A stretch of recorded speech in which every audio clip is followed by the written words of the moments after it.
Hello everyone, we haven't done a video in a few weeks, so it is your lucky day. It's video day.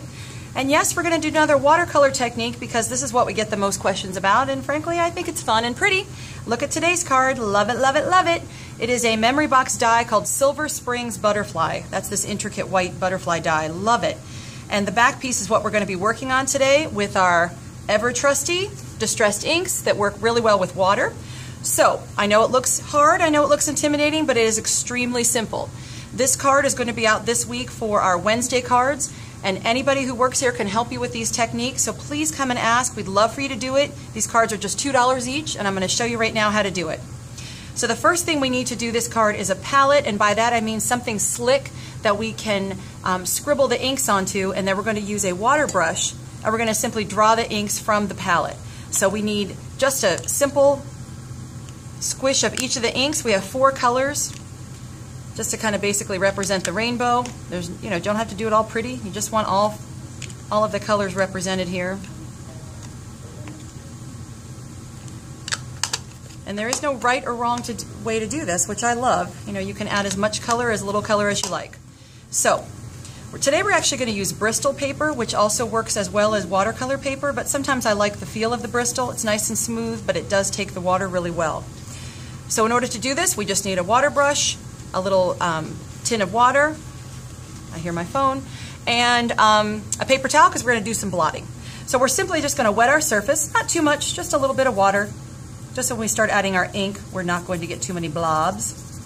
And then as you can tell in the sample, I started with pink, then went orange, yellow, green, and then blue. So we're simply going to start with pink, and we're going to smear some on.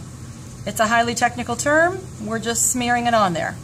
And between, I'll kind of rinse my brush a little bit.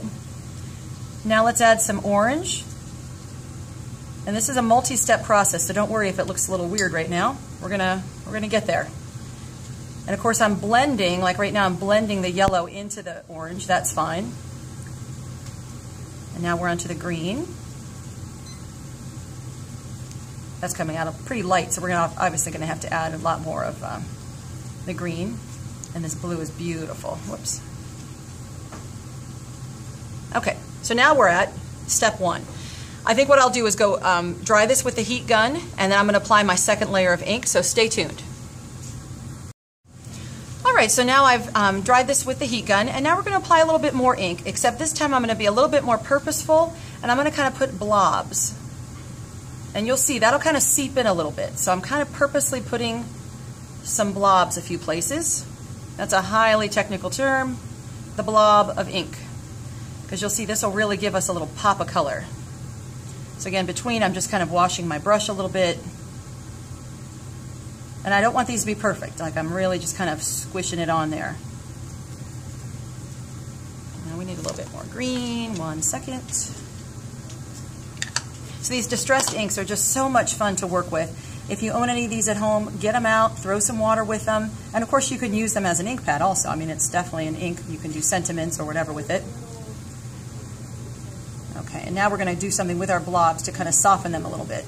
Okay, so now I'm going to take a little bit of water on my water brush, and I'm just going to kind of soften some of my edges I just did there. Because I don't want them to look like a perfect little blob. I want them to have a little free form. And then I'm going to use the heat gun. I'm going to set this again, and we'll see if we need anything else. I have a feeling we will. Stay tuned. Okay, I really like how it's turning out, but I want just a few more little dots. So this time I'm almost going to kind of use like a dot motion with my water brush. I just kind of want to, again, make it very imperfect. And then I'll go back and soften these a little bit. This is kind of a fun way to just add your own twist to it. There's no right or wrong. Keep adding layers of ink until you like what you've achieved.